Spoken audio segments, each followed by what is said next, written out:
Welcome, welcome to today's show. I just got something to laugh about, and as a matter of fact, it's a beautiful day. Why not laugh?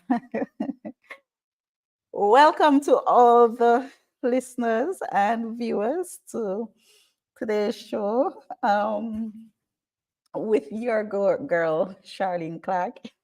Today we will be having a different type of discussion. I've been asked to do a part two of the relationship type show, but that will come. That will come. I have to put myself in a particular mood to talk some more about that type of topic.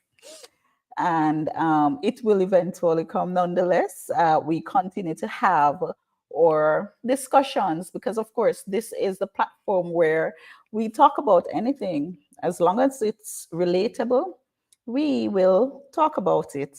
Okay.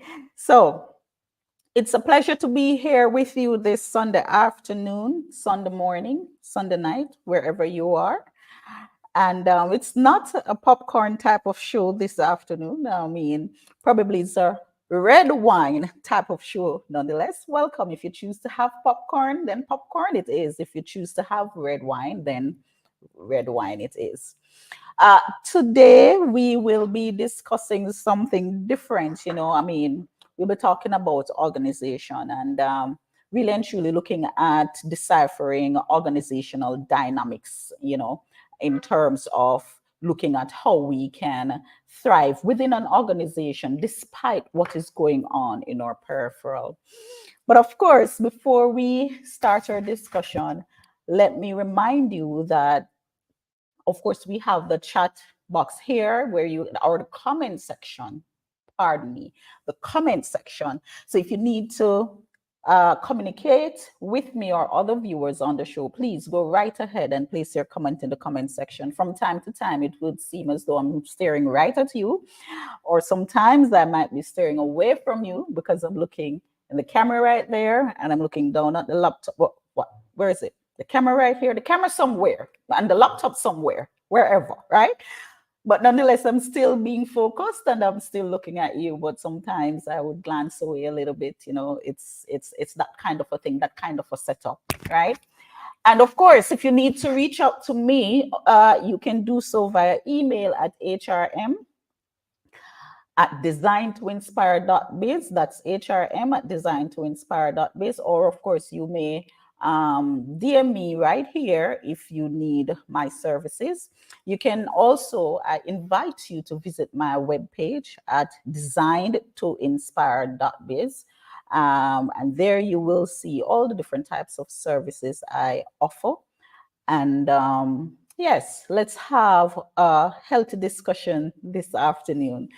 Now, deciphering organization dynamics keys, or should I say the key to thriving within an organization? Well, to do so, we have to understand the intricacies of organizational structures, hierarchies, and the culture.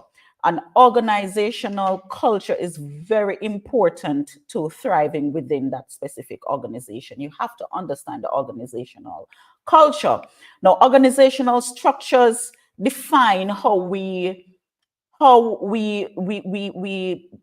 treat with situation, how we operate, how we make decision, the roles and the responsibilities, how they're distributed.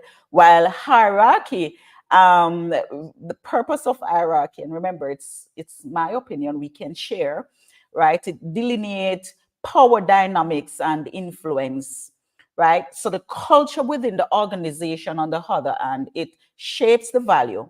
So if you want to understand how the organization's values are shaped or morals are defined, it's through the culture. The culture shapes the value, the norms, and the behaviors that govern the interaction and decision making. Now, by delving into these dynamics, individuals will gain insight into how to navigate effectively, build relationships, and leverage opportunities for success within the organizational framework. And today we're going to be discussing a little bit about that. I want to hear from you. So let's not make it a silent type of discussion where you're just listening to me or just looking at me, Let us talk. You share your view. I will share mine as well, and we'll have a healthy discussion. But before we begin, I want to remind you of this simple fact. Views and opinions expressed in this podcast are those of the author and guests to the show and do not necessarily reflect the official policy or position of the radio station. Assumptions made in the discussions are not reflective of the position of any entity other than the author and the guest, and since we are critically thinking human beings, these views are always subject to change, revision, and rethinking at any time. Please do not hold us to them in perpetuity. The blueprint for flourishing organizations unleash success for both teams and leaders. In the 5 organizational sins, I embark on a profound exploration of 5 insidious culprits that have silently undermined companies, thwarting progress, fracturing relationships, and tarnishing reputations. Ego, bossiness, cronyism, classism, and vindictiveness. These are the concealed adversaries that have silently plagued countless organizations. Drawing from a wealth of experience in the corporate arena, I lay bare the devastating repercussions of these vices and furnish you with the precise strategies to conquer them. Unearth practical wisdom to metamorphose your workplace into a vibrant hub of productivity, collaboration, and personal development. Why this book demands your attention? I give you 4 reasons. 1. To glean invaluable wisdom cultivated through years of corporate experience, guiding you through the intricate landscape of organizational dynamics. 2. To equip yourself with the tools to identify and root out these destructive organizational sins that hinder growth and innovation. 3. To elevate your professional odyssey, whether you are an aspiring employee seeking fulfillment or an employer striving to cultivate a thriving workplace. And 4, embrace a fresh perspective that will revolutionize your approach to work, leadership, and teamwork. Now, if you're ready to elevate your organization and embrace a more gratifying professional life, don't hesitate to secure your copy. The 5 Organizational Sins is now available on Amazon. Get your copy now.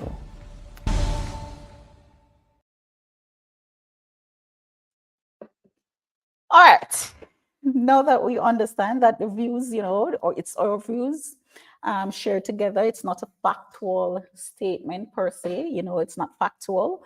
It's us sharing our views based on our experiences and, of course, our little knowledge garnered during, our process of gaining different types of education, whether it is through human resources, electrical engineer, nurse, whatever it is, we've garnered some type of knowledge that will, allow us to make some sort of informal comments based on our own observations. Yes. So it's nothing that we would have done surveys and, acquire. And even if we do surveys, I mean, come on, we cannot ask the entire world questions and arrive at answers. So even surveys, it's somebody's opinion.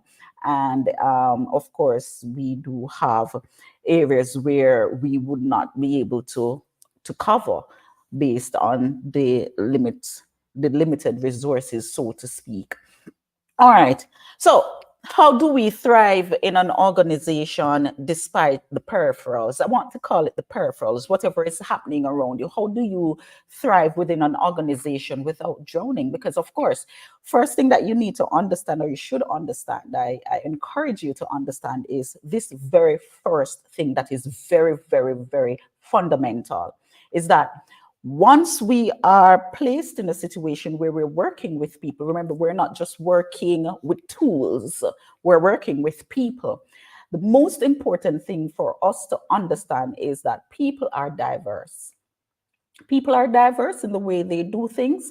People are diverse in the way they think. People are diverse in their beliefs because, of course, we are from different, background and or background or environment, the way we or culture shape our norms, shape our morals, shape our values, shape our belief. And so if you have an organization where you're putting people together, it means therefore that, of course, you're going to have people thinking differently, operating differently. And if you don't understand that fundamental aspect as it relates to relationship or professional relationship, then of course you're going to be drowning in the organization. In other words, what I'm asking you to do is to be open to understanding culture. So instead of being ethnocentric, be a cultural relativist where you are able to understand that, listen, cultures are different. And my culture doesn't mean, or the way I do things doesn't mean that the entire world should be operating the way I operate, or my culture supersedes someone else's culture. So you do have to understand that people are different. Most of the times when we become frustrated, overwhelmed within an organization and we're quarreling with the world, right? It's of the simple fact that we refuse to understand that people are complex. And we believe that once we say yes, it's three letters, yes, YES. It means that every single person should understand that yes, right? Because yes means this for us, and so it should mean the same for everyone else. I mean, if we step outside of that little box that we create for ourselves, that okay, it is easy to work with people, then our job or existence within the organization would be a little bit more tolerable, because we put ourselves in a box that, okay, we're working with people. So if we say things this way or do things this way, naturally, it should be understood, but no. And if you look around what happens, the procedures, the policies, the rules, guidelines are implemented because of the mere fact that people are different. And so, what really keeps us together to operate in a particular way are these processes or guidelines or behavioral values that are implemented within the organization, and then the organization's culture would now be defined based on those implementations. So, for example, if we say that these are the values of the organization, and every individual who is in the employ of this particular organization must hold these values, right? It means, therefore, we're creating a uniformed type of workforce, just like when we're going to school. And for those of us who went to private school and had to wear a uniform, it's a form of being able acknowledge the fact that this is the uniform worn by this school. And also it's a form of separating the schools from other schools. So of course we can determine what school these children attend and as versus the other. So it's the same thing. So when we implement values, behavioral pattern, norms within the organization, what we're trying to do is to make a uniform environment, so to speak, where individuals will operate based on what is implemented. Now, if we understand that, then we are halfway through surviving within an organization without the unnecessary frustration that we bring onto ourselves. And yes, we bring it onto ourselves. If something is not working and you get frustrated because you don't have, sufficient material or the right tools to carry out the job, and you're going home stressed, you bring that onto yourself. Because think about it logically. If it can't be fixed, why are you frustrating yourself? And if it can be fixed, why are you frustrating yourself? Think about it like that. If this is a situation that cannot be fixed, it's impossible, because some of us like to use the word impossible. I heard that word last week. In my organization, someone said to me, Miss Clark, it is impossible. I had to remind the individual, no, no, no, no, no. It's the mindset that you have. And that situation that he was telling me was impossible to carry out, that task, I said to him, listen, we are the ones who make the impossible the possibles. And so your impossible will become my possibility. And so I carried out the task, that he was saying it was impossible. And he emphasized impossible. So sometimes if you believe that it cannot be fixed within the organization because you don't have enough time, you don't have the right tools, you don't have the resources, you don't have enough staff, then if it is impossible in your mind, why then are you frustrating yourself? Because if it's impossible, it cannot be fixed.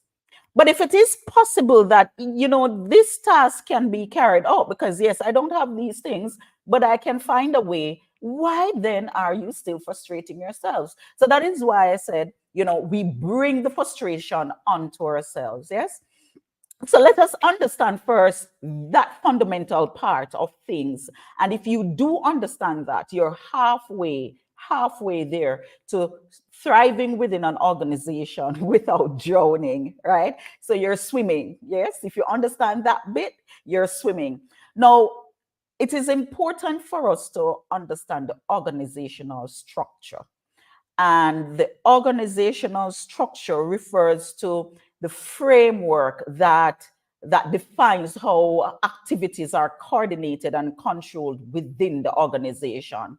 So, common structure, like I prefaced before we commenced the show, include the hierarchical, flat or matrix, and network structure, right? So, understanding the organizational structure helps individuals comprehend reporting relationships, decision making processes, and the flow of information. So if you understand the organizational structure, then you know exactly where to go, what to do when you are bombarded with duties or tasks that seems impossible. Sometimes when we are at a roadblock, or we believe we're at a roadblock, right? It's because we really do not understand the organizational structure, and we're speaking with the wrong individuals who are not able to direct our path. And so we are having the conversation for a fix with the wrong individuals who are further pushing us into the abyss of nothingness, so to speak, right? Because it cannot be fixed in your mind and in the individual's mind.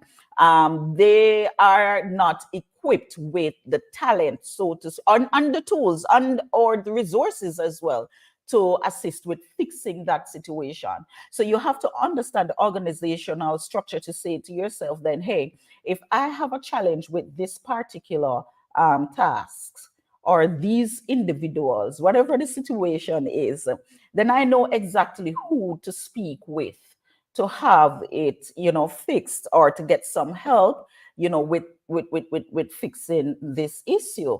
But if you do not understand who to speak with, and then you are frustrated with a task or a situation that seems um, too big for you, right? Then what you're going to do is further add to your frustration if you do not understand the structure of your organization. So you must understand the organizational structure. It is important for you to understand the organizational structure, the reporting path, the decision making process. Who makes the decision, right? Who should I ask? Who can assist, right? Who is able to provide the resource or the resources or the people that I need to carry out this function. Understand the organizational structure is important. Another thing that is important for you to be aware of within your organization is the hierarchies and the power dynamics. Now, the hierarchies represent the formal authority and the power distribution within the organization, and they determine who has decision making authority, who reports to whom, and the overall chain of command. Recognizing the power dynamics within the hierarchies is also crucial, as it influences communication patterns, resource allocation, and also opportunities for advancement. But you have to understand how you fit into this dynamic.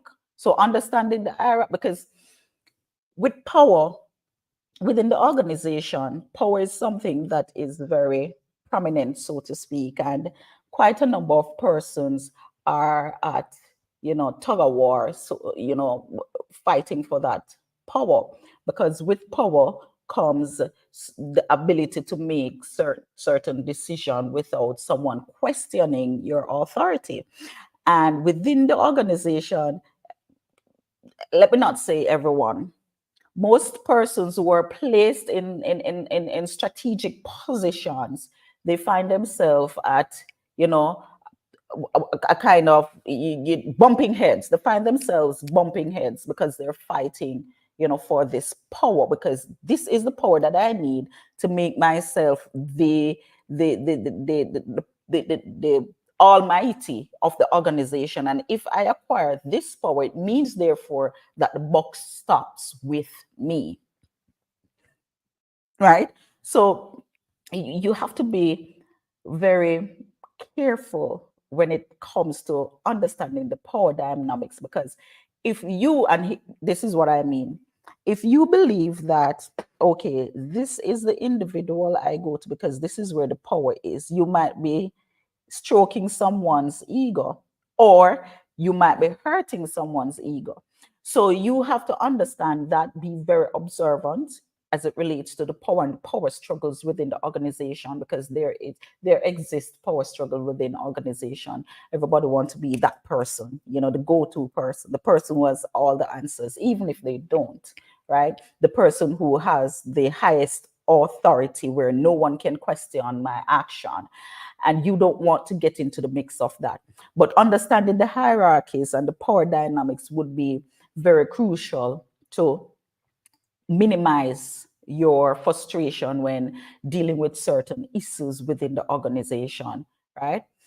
The culture of the organization. I was asked a question once, well, many times I'm asked the question, based on organizational culture, how is the organizational culture determined?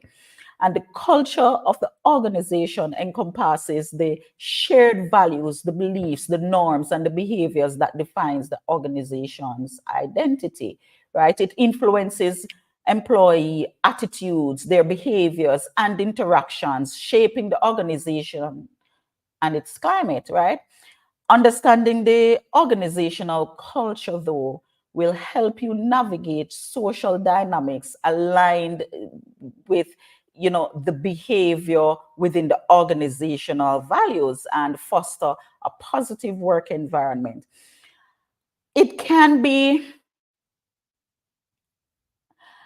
depending, let me put this way because I don't want to put my foot in my mouth.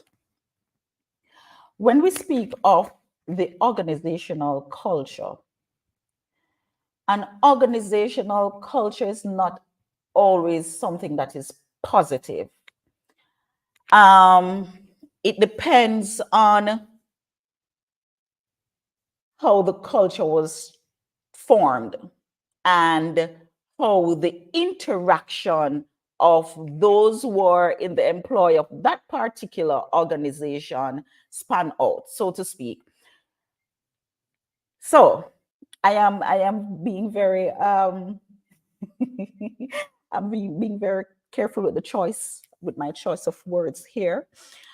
But if you have an organization where the culture is very toxic and negative, where you find people operate a particular way, then therefore within that organization, before we can survive without drowning, we have to look at shifting the paradigm of thought, shifting the behavioral patterns, shifting the attitudes of the employees before we can recognize a positive environment.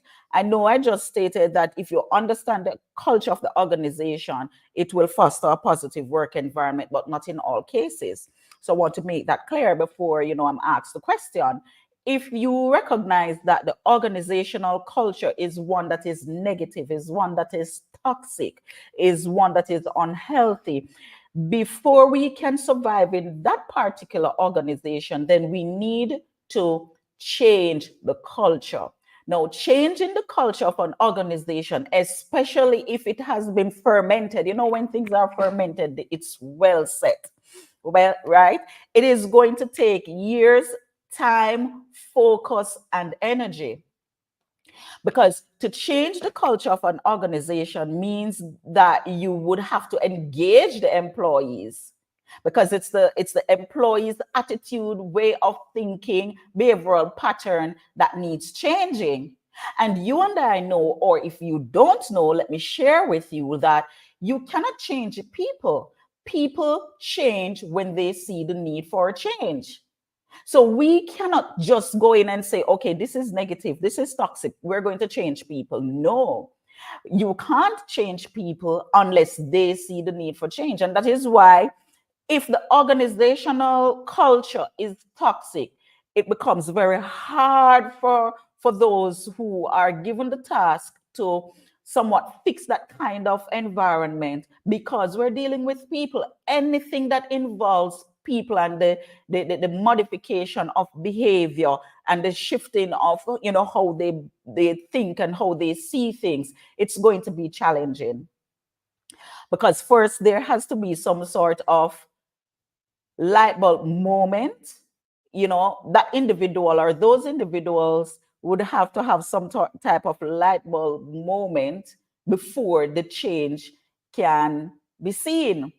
So, in other words, you might be frustrating yourself trying to change people, thinking that, okay, if I do this or I do that, I'm going to change people, and recognizing that the change is not coming.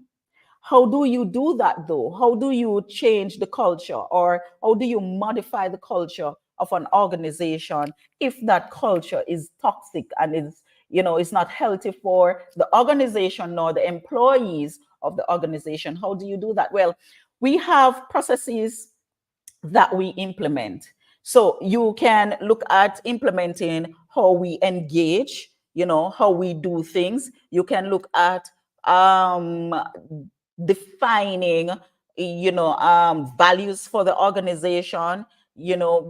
Defining some values where you would implement those values and ensure that the employees would abide by these values, because these are the values that you want to shape the culture of the organization. But most importantly, you would have to do a lot of training and engagement with the employees, because if you just implement processes and structures and values and these beautiful things that we like to sit behind our desk, and implement and write, it will not go anywhere unless we engage the employees. In even doing so, defining values, defining process and rules and regulations and all these things that we do within the organization to fix the culture or to change the culture. Even in so doing, if we just sit at our desks as the managers or the directors were tasked to do this without involving the employees, it will still not go anywhere. So to shift the culture of an organization that is very toxic, that is causing you to be frustrated and unhappy, we have to now look at involving the employees. So we look at different structures. We look at our ideal organization, if there is ever an ideal organization, right? Nothing is really ideal, but we look at what we want our organization to look like, right? And we say then, okay, these are the values that we want to implement, and we're going to implement these values. We have it there, we write it, we have our boards in our office, and we have our meetings, and we bump heads and we do that. The next step is to engage the employees. So you engage, and in engaging the employees, you're not just looking at, the top tier, you're looking at line employees, because that's where it matters most. That's where it matters most. So the next step is to engage the employees before we begin training. Before we're saying to them, okay, these are the values, training time, learn these values. No, we engage the employees and we say to them, well, we have this idea where we want to, change the culture of the organization a little bit, and we have these ideas. But before implementing these ideas, we want to hear your voice. And we give them an opportunity to pull a chair at the table and have a seat. And by offering them a seat at the table, it means, therefore, already what you're doing there by offering them a seat at the table is to really change their mindset. Like, oh, I really do matter, right? So when I touch on, and I can go on and on about organizational culture, because this is it's a topic that is very, it encompasses a lot of things, because again, when we talk about the culture of an organization, we're talking about people. So a positive work environment can happen only when the culture of the organization is not toxic. So if the culture of the organization enables a toxic work environment, then it means, therefore, that we need to do some other things to include training and involving the employees before we can recognize a positive work environment. Or you just put yourself in a box and ignore everything that's around you, right? All right. I'm not seeing it. Share your comments in the chat. Everybody's just quiet. Am I just talking, talking, talking? I'm not hearing from you. If I'm saying anything that is not so, or you don't believe in what I'm saying, say it, put it there in the chat. If you believe if you're in agreement with me, put it in the chat. The chat is very silent this week. I'm not used to it like this. You know, when I get serious like this, everybody just get quiet. Like, let me just listen to her. I want to hear your views as well. What are your views? Welcome to those persons I'm seeing in the chat, and those who I'm not able to see, still welcome to you as well. Okay, so as I spoke about the culture in terms of understanding the organization in order to, survive and thrive within the organization, another thing that is important is communication. You must understand the communication patterns. A number of us, we have gone to communication type training where we talk about, proper communication and communication this and communication that, so much so that it, to me, when I hear, oh, we're doing another communication type training, it's a bit trivial because we are not really looking at, and we talk about encoding and decoding and all these beautiful things, and we talk about the things that the books tell us to talk about and all these things, and we really don't understand, what it means to have good communication. We don't. We think we do. We don't.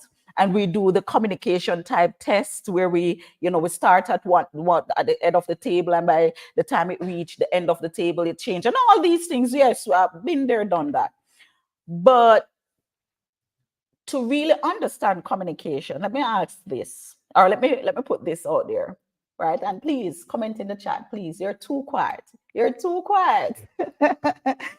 Oh, I don't like the silence. No. The medium you use to communicate is very important. And I'm going to give a scenario here. So you're at work and you send an email to me. You want me to, let's say, interview someone, or there is a vacancy within your department and you're requesting interviews to be done to fill that particular vacancy. And so you decide to send an email to me, right? Of course, I do have a work email. Of course, you do have a work email, and we share the email. It's a huge organization, so you're not quite sure if I am at work. You're assuming that I am at work because it's a work day, right? And so you send the email to me, and 2 days after, right, you send a follow-up email to say, hey, I've not heard back from you.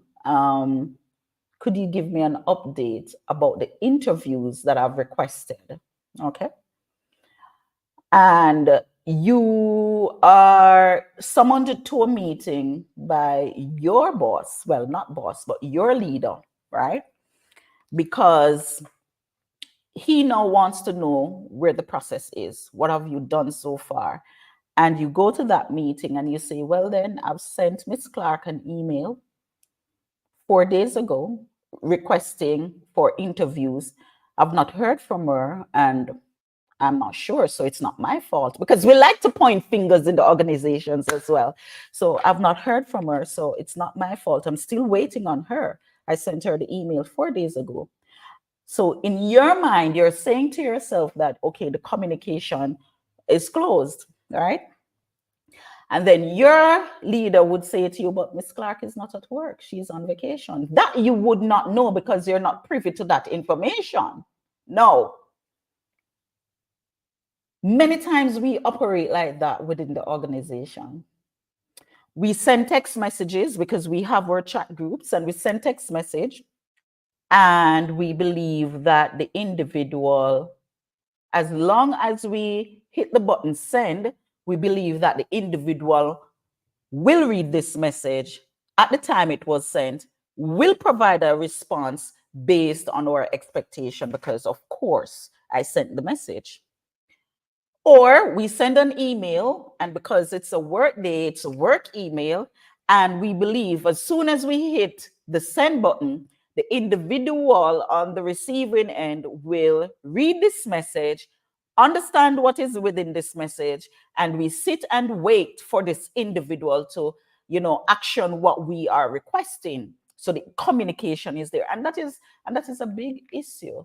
That is a big problem that we have within the organization. The medium that we use to communicate cannot respond to us to say, well, then, hey, the individual actually read the message and will action what you're requesting. It's not going to respond like that because we're using tools. And the only way you can get that type of response is if you reach out to the individual. No, I'm not saying that the email and the other medium that you use to communicate is not sufficient or not important or not vital. However, it's how we communicate and what we expect after we have sent the message that makes a difference. So here is what I am saying. If you send me an email in the same scenario and you recognize that I did not reply, all right, I might not be the individual who replies the email immediately to begin with, or you recognize that 2 days has passed and nothing is happening. Instead of sending me a follow-up email, call and say, well then, Miss Clark, I sent you an email 2 days ago. I noticed that I did not receive a response. Is it possible for you to give me a follow-up based on the email? Then at that time, you'd be informed that I am not at work, or perhaps if you call, you might not get me, or I might message you and say, well, then I'm sorry, I'm not able to take your call, right? So at that point, you will recognize, one, I am not at work, or at that point, you will recognize, oh no, I was not able to read your emails because of where I'm at and what I'm doing. Could you say to me now what you are requesting? But if we just use the medium, the devices, the technology to communicate and sit back and relax and say, well, then the communication process was closed and understood, then we're having problems. And many times this is an issue within the organization. Yes. Effective communication, viewers and listeners, effective communication is essential for collaboration. It is essential for coordination. It is essential for decision making within the organization. And if communication is not effective until you are sure that the loop is closed. And if you don't get a feedback when you text the individual, or if you don't get a response when you send the email, it is not right for you to assume that the loop is closed. The communication patterns refer to how information flows vertically, horizontally, diagonally across different levels and departments, depending on who you want the information or where you want the information to go. So recognizing communication patterns helps you or will help you to access critical information, build relationship, and it will also help you to influence outcome effectively. But if we do not understand the importance of closing that loop, then we're going to continue to have issues. And if you think about your own organization, whether you are an entrepreneur or you're working for someone or you're both, if you think about it logically, I like to use a word. It's not a word. I might put it in the dictionary, but I like to say commonsensically, right? But if you think about the communication process for a bit and how we communicate, you'll recognize that most of the times we're not ensuring that the loop is closed. And when we are stuck, we want to blame he, she, and the old lady because we would have sent some sort of message via some sort of medium to say, well, then this is what I want, this is what I expect. And then we sit and wait for a response because we're assuming that the individual would have received the message. Not only to receive the message, sometimes the way we write, the way we send messages when we are communicating using tools, I am reading it differently. I don't understand. So you're sending the message in a particular way. You're using some words, punctuations make a big difference. So if there isn't a comma, it makes a big difference on the sentence. If there isn't a full stop, it makes a big difference on the sentence, right? So you might be sending a message, and then when I decode the message, I really do not understand it the way you want me to understand it or to perceive it based on, what you are requiring for me to understand. And so sometimes even these channels do not really work efficiently without a follow-up. So what do I do? Let's use me now from the other end. So I get the message, the email, I don't understand it, and I carry out the action based on my own understanding. So I interpret the message in my own way. Okay. So this is what she perhaps wants. Perhaps, is the operative word, because I don't understand. And so I'm saying, oh, this must be it. And I carry out the action based on my perceived understanding of the message without even making a call to say, well, then listen, I received your email, but I'm not quite sure I understand what you're asking. Could you please explain? That is how communication works within the organization. And when we don't do it that way, then we become frustrated. In addition, we do not communicate well within our organization. Some persons have the information, some don't.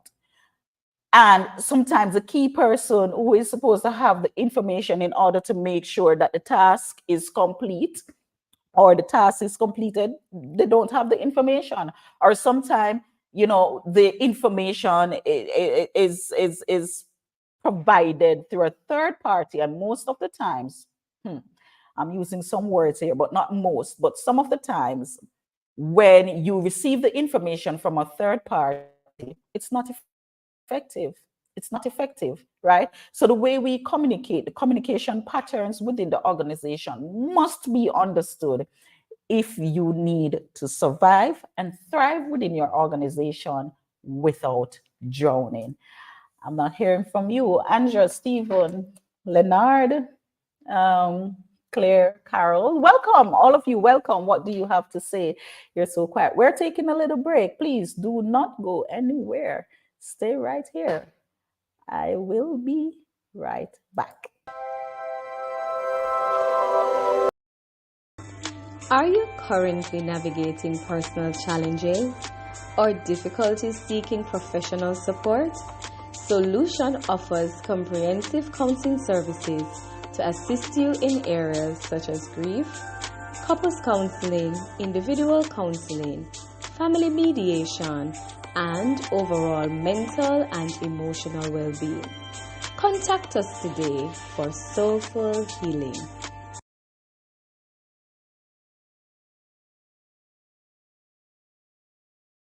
Today's show is brought to you by LD's Jamaica Art, the finest Jamaican art, located at shop number 48, Ocean Village Shopping Center, Ocho St. Anne, Jamaica. Or you may call them at 1-876-974-2764 or 1-876-895-1288. Remember, for all your finest Jamaican art, visit the LD's Jamaican Art, located at shop number 48, Ocean Village Shopping Center, Ocho St. Anne. Visit them today.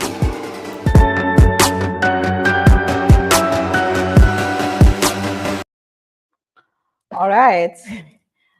Visit LD Mart Shopping Center. They have some nice craft products. That's what you call them, craft. Yes, I think so. Yes. Visit them. Yes. People are always asking, where do you get your earrings or this or that? Yes, from Lorna, Miss Lorna, I call her, and she has quite a number of different types of items that will, I mean, you can gift them, you can wear them. This is from her. Yes.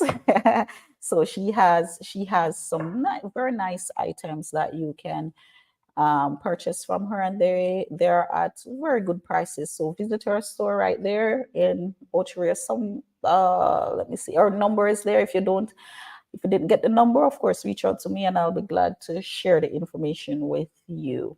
All right, change processes. Change processes is another thing that you have to understand about your organization.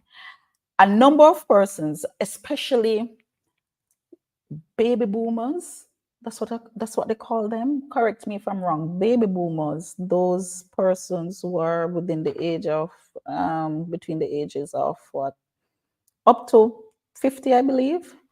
Yes, especially baby boomers. I'm gonna say baby boomers. I think it's those persons who are up to the age of 50, between 30 something to 50 years old. We call them baby boomers. Check it, someone check it and tell me if I'm correct, right? Especially baby boomers. We are not so keen on accepting changes. You know, we have grown in our own way and set in our own way to operate in a way where it only breeds stagnation. So we must understand the change processes. And as soon as, you know, we are informed, or you recognize that the organization is changing or some type of change is being implemented, we become frustrated, we become overwhelmed. You know, how is it that we're going to manage this? Especially in our existing technological world, everything now is technology. And so you were once used to managing and operating a particular process manually, and now you are required to use a particular tool online, and you become very frustrated because you believe that this tool is hard for you to learn, and why are they changing this, and if it's not broken, don't fix it. Sometimes you have to fix it even if it didn't break, because I mean, something not breaking doesn't mean that it's going to give you, I mean, progress throughout your entire life. No, right? That is why we have new clothes. Yes. It might sound trivial. If it's not broken, don't fix it. That is why we have, you know, we want new vehicles. That is why we probably want to, you know, upgrade our home. It's not broken, but we're fixing things because we want some type of newness and to see ourselves in a space that, you know, looks a little bit better. So that saying about if it's not broken, don't fix it, it's garbage. Tell anyone that I said that. Let them come at me. So within the organization, if we don't understand that things will change, because if there is no change, it means therefore that the organization is stagnant. And some of us are quite comfortable being stagnant, because being stagnant means that we're in our comfort zone. And if we step outside of our comfort zone, we're burnt, right? So we prefer to be within our comfort zone, because this is how we understand things work, and this is how we have been, you know, operating for over the years, and we are comfortable operating this way, even though we're not experiencing any form of growth. We're not learning anything new, we're not doing anything new, we're not participating in anything that is going to elevate our mind and how we do things, and, you know, I mean, bring forth that type of growth and development. No, baby boomers, sorry, baby boomers between the age of 60 and 70, no. Traditionalists, traditionalists are between the ages of 60 and 70. Yes, check it for me. Traditionalists are between the ages of 60 and 70. And you really don't have many of those persons within the workspace, because now you're talking about retirement age. So traditionalists, I believe, are between the ages of 60 and 70. Thank you, though. Thank you for assisting. But I want to believe that. So you could double check. I can be wrong because I'm not perfect. But in my mind, I'm thinking that traditionalists are those persons within the age, and baby boomers are between the age that I said before. So double check again, or triple check, or someone please help him. All right, so back to what I was saying. So thank you. So when we don't understand the changes within the organization or the need for change within the organization, then we become frustrated. Oh, they want to change this because they want to fire me. Oh, I'm not good enough. Oh, this, oh, that, oh, that kind of a thing. But organizations are dynamic, that they're dynamic entities that undergo constant change because the world is changing around us.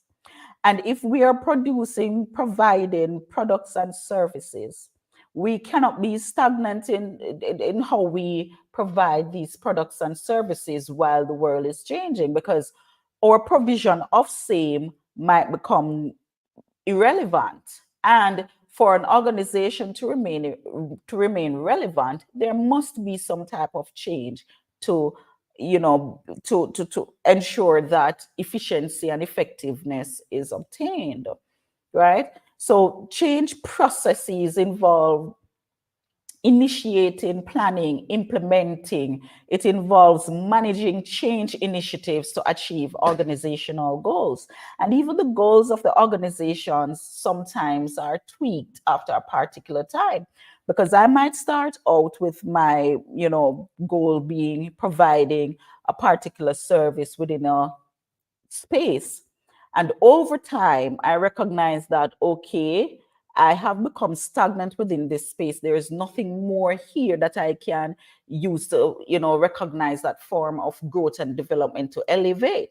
And so I'm going to now go back to the drawing board and tweak the goals in order to achieve that kind of or development that I so desire for the organization, right? So understanding change processes will help you to adapt to change. First, you have to understand that change will happen. And I like to use practical examples, right? Nothing will remain the same. And if you look at yourself in the mirror now and look at a picture of yourself 10 years ago, let's just go back 10 years ago, you will recognize that change is inevitable because we change. And so if change is inevitable, what it means therefore is that instead of being afraid of change, then we need to understand the whole concept of change, because change happens. We were once this, now we're now what we are because of change. Our bodies change, the way we do things change, our mindset change, our environment change, because sometimes we move to different places to recognize success or whatever it is that caused the move, right? So change is always happening with us. And if change is always happening with us in an individual way, then why are we so petrified of change within the organization when change is always happening on a daily basis? Right? So understand the whole concept of change will help us to thrive and survive within an organization without drowning, right? We need to overcome resistance and we need to contribute to the organizational innovation and transformation. Because if we don't contribute to the transformation of the organization and sit in our chairs thinking that, okay, I am not going to change the way I do things, this is how I am going to continue, then there and then you will lose your job. You will become irrelevant because they will now need someone who will, fulfill the tasks based on the changes that were implemented while you're sitting in your chair being very comfortable. And if you're an entrepreneur, it's the same thing. If you recognize that, all right, you're using the same tools, even though they have become outdated. You're using the same people, even though people become outdated too, And I like to use, because sometimes when I talk like this, persons are thinking tangible stuff, like we're talking about hammer, we're talking about drill, we're talking about power saw, we're talking about computers, but I'm talking about people too. Because even for those persons who are human resource practitioners, Don't you think we have to undergo some type of adjustment because people change too? The way we used to treat with situations back in the day, 10 years, I like to use 10 years, 10 years ago, is different now because people, we all have changed. And so the terminologies, right? The way we used to treat with challenges, issues, this, that, we have to change based on how people are right now.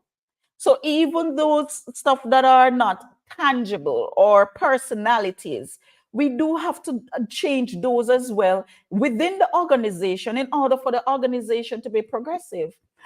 Whether it's your own business or you're working for someone, you have to, because how you engage people, you have to do so differently, because that might be outdated and people might not understand or not want your business because your way of engaging is not up to par. But that's what you're used to 10 years ago. And so 10 years after, you're still riding the 10 years ago boat, so to speak.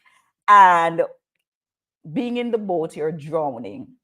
So when I talk about change processes and understanding the changes within the organization and adapting to change, I'm not just talking about tangible things. I'm talking about our personalities as well, how we do things, how we engage with people, how we treat with varying situations. We have to adapt to a particular kind of change as well, in order to be relevant, in order to be successful, in order to be effective and efficient within our organization. Now, when we understand all of these things, and those are my strategies. Wow, it's an hour already. Wow. When those are my strategies that I have shared with you, you may choose to implement them, ponder on them a little bit, or I would prefer if you ponder and implement them and not to ignore them. But since it's my opinion, you are entitled to do whatever it is that you feel like doing with those strategies. But when you understand based on those and I have a plethora of strategies that I could share, but like I said, this show is just for 1 hour and we've done the hour already. But if you understand those strategies that I've just shared with you and you implement them, I can tell you that you will see a difference within your business, within your organization. And most importantly, whenever you are implementing, and when I say implement not just to say you're writing and putting processes and procedures and rules and regulations in place. I mean, implementing them, meaning you're acting accordingly. And it's not just for organizations either. It's for your own personal development at home and at church, at school. They can be implemented there, right? The way we act, the way we do things. If you hone those strategies that I've just shared with you, I can guarantee that you will see growth and development. No, nothing happens overnight unless you win the lottery. And in order to win the lottery, you have to buy a ticket. And even so, you're competing. So if you win the lottery, yes, overnight, if you win, you will become a millionaire, right? But aside from that, many of us like to believe in miracle and magic. It doesn't work like that. We have to do the work, especially if we are already set in our own ways. Sometimes we have to unlearn to relearn. So if it takes that process where you have to unlearn to relearn in order to be tongue twister, in order to be, it's not really a tongue twister, but yeah, in order to be productive, in order to be successful, in order to be thriving and surviving within your organization without drowning, well, do just that. It's a process. It's a process. And be patient with yourself. If you are the ones who are implementing strategies, if you are the ones who are implementing the structure, if you are the ones with the power within your organization, then if you employ those strategies in a positive way, but in a strategic way as well, then also you will achieve an organization that is successful, relevant, productive, and will continue to grow. I thank you so very much, viewers and listeners, for literally listening to me this week. I mean it in every sense of the word, not one, share in the chat. But thank you so very much for listening to me this week. And of course, you may share your comments when you go home and ponder a little bit more about, these strategies that I've shared. And you can always come back and put it in your comment. Remember, if you need my service, I do training, different types of corporate training. I do professional coaching as well, and I do communication training. Yes, good communication training. And that is done in a different way because we have to understand the whole essence of good communication. And so if you need those type of services, you may also email me at hrm@designedtoinspire.biz. Or you may DM me as well, or follow me on LinkedIn, Twitter, or Instagram, Facebook, TikTok, those social media platforms. I am there, either my name, Charlene Clark, Cura, or Design to Inspire. Thank you so very much. And of course, stay motivated and continue to be inspired. This is your girl, Charlene Clark, saying, see you next week. Same time, same place. Of course, we'll have a different story. Take good care of yourselves.